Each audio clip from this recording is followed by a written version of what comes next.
Hello everyone and welcome back to the channel. I'm Henry Higgins and it is time to review the penultimate episode of the Lullaby Lounge Novelty Hour, and this episode it's Ladies Night. Now before we get into it, following the review last week, I do feel that I need to clear up that while I did say it was the weakest episode of the season and I do stand by that, it was still a great show. With some amazing song choices and performances. Transition! Going into this week's show, there was a heightened optimism as Ladies Night always seems to bring out the best in Kate. The set list was fantastic and the performances excellent, especially those where the tracks were done in a different style. But more on that later. So, the Goblin in Black started us off hot with a reminder that, as with most things in life, while what you can see may seem in order, the behind the scenes can be absolute chaos. And as the great Tom Campbell over at Cultaholic has said in the past, you should never compare your behind the scenes to someone else's finished product. Those stunningly attractive social media influencers with their amazing Instagram photos, for example, do you think that the one that was posted is the only picture they've taken? Of course it's not. They were probably hundreds, if not thousands of pictures, depending on how high profile the influencer is, until they got the exact right one that they needed. Anyway, that was a wee tangent, so let's steer the bus back onto the Goblin Highway and get back to the show. Kate, dressed all in black, was radiating some cool chic through the screen as she gets into the first musical piece of the night, which was a more angry than usual version of Black Sky Lullaby, which is one of her best songs, and here's a little sample for you. And storms may gather, but I'll harvest the thunder. We with lightning to make things of a wonder. Bleed my ink from black in the skies and write my poems on telephone lines, and you don't get to. The rest of the show whizzed past at quite a rapid pace due to the sheer enjoyment on both sides of the screen. A major highlight was Kate giving us a performance of Heartbreaker by Pat Benatar. Now, as a huge Pat Benatar fan, this had me on my fucking feet, singing along like my life depended on it. And it only peaked with a motherfunking kazoo solo to close the track out. Motivation with Moxie was a great episode and seemingly the final episode until next year, 2022, when we come back with the replacement for the Lullaby Lounge. And in this episode, it seemed that Dex had actually been growing as a person. Puppet person. Anyway, he was giving Moxie some genuinely good advice. Unusual for Dex. And the theme song, Motivation with Moxie, still a banger of a little tune. Now, the bumpers between the segments also remain a mini highlight of each episode, which some stills from them you can see here while I'm talking about them. And there was a surprising song choice with Goodbye Earl from the Chicks. Now, obviously, it's Ladies' Night and the Chicks are ladies. It was an apt one, this song. Since we're obviously on Ladies' Night and the theme of the evening. It was controversial at the time of release due to the themes of domestic violence, with some radio stations actually refusing to play the song, while on the flip side of that, anti-domestic violence campaigners supported the song and that it raised awareness for a problem that too many turned, and unfortunately today too many people still turn a blind eye to. Domestic violence isn't a joke. Domestic violence isn't something that people need to put up with and tolerate.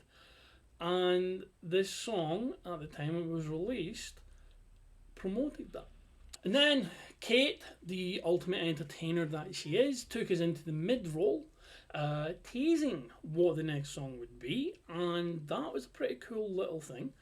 The song itself was another original. It was one of Kate's best as well, Bianca, with the hostess herself giving of her soul in the performance of this one. Side note, after this song, Kate kept strumming the guitar in short bursts, and each time I thought she was actually going to segue into Something in the Way by Nirvana. I mean, I knew she wasn't, Ladies' Night, but that's what it sounded like. Maybe the trailer for The Batman's been weighing heavy on my mind at the time. If you haven't seen the trailer for The Batman, I actually urge you to go and see it after this video, because it is fucking amazing.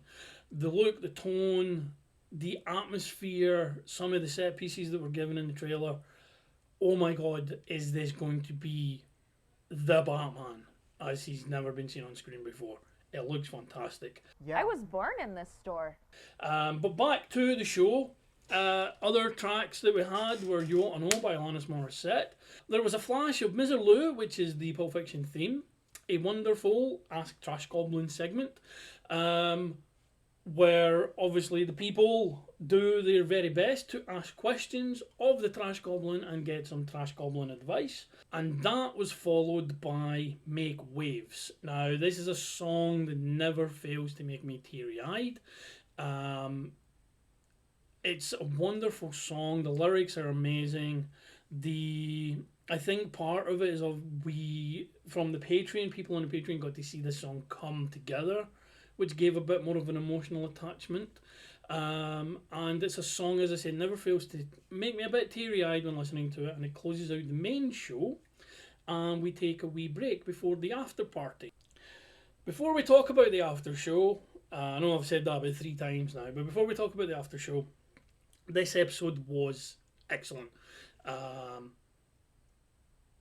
Was last week, was it me that was the weakest I've been this season rather than the episode?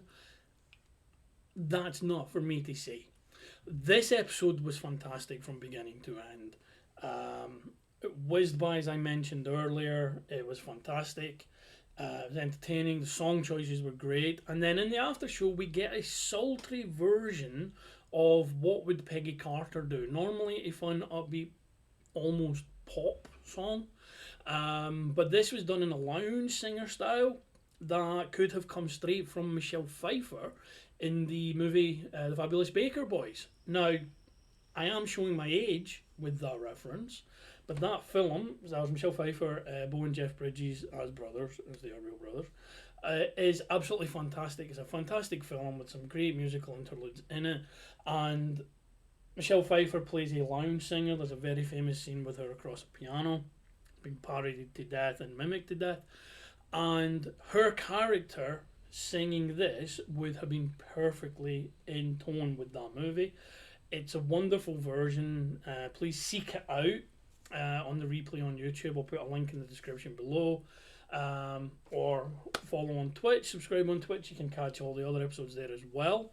And another treat for us in the after show was Kate's cover of Ice-T's Big Gun. Now, she didn't do this live. This was in the form of the absolutely amazing video. I still think it's peak creative Kate when it comes to that side of her output. On a personal note, Kate's Tank Girl look in this video is a favourite of mine, and I'll put a link in the description for the video so you can go and check it out. The video itself also has Lindsay Noel. It's really well done. So many there's many different looks and many different segments to it. It's absolutely perfect, and the song itself's a banger anyway. And it wouldn't be Ladies' Night if we didn't actually see the show out with Bitch by Meredith Brooks. Now, this is one of my favourite songs, and Kate does a fantastic version of it, also throwing in a little kazoo solo towards the end, just to give her own little stamp, goblin stamp of approval on that song. Now, as has been mentioned, this is the penultimate episode of the series, not just the season. Lullaby Lounge is going. With there being a lot of changes afoot, it was nice of Kate to thank those behind the scenes who helped make the show what it is, including the Goo Crew and Ophidian. She also thanked the various guest stars who have appeared on the show. Jim Sterling is one. Jeff Stormer, obviously another Lindsay, Margot Starlux, Ophidian himself pops in every now and again. Bagel Rabbit has been featured in some of the bumpers this season. And she also thanked the contributors, including yours truly, my good self, which was appreciated. So to send a quick message to Kate herself, cheers for the shout out and a heartfelt thank you for taking the time and effort to entertain us on a regular basis. I know there's been lots of struggles. You've had a lot of upheaval, especially in the last year and a half, and it's been tough. And the fact that you have continued to think of others and take your time to put together all of this for us, thank you. So yeah, next week is the series finale, and I will be there for the live show rather than the Thursday replay that I usually catch up with. It's going to be emotional, as it is whenever a defining era comes to an end, and I expect there to be laughs and tears in equal measure. So why not join us as we close the door on one chapter while opening the door for the next. As always, thank you for taking the time out of your day to spend it watching this video with me. Please like and share, subscribe to the channel, it does help. Every YouTuber says that, and the reason every YouTuber says that is because it's true. Follow Kate's Twitch channel and other social medias, check out her music on BANDCAMP. So look after yourselves, look after each other, stay safe, wear a mask, and I will see you on the flip side, my friends. Goodbye.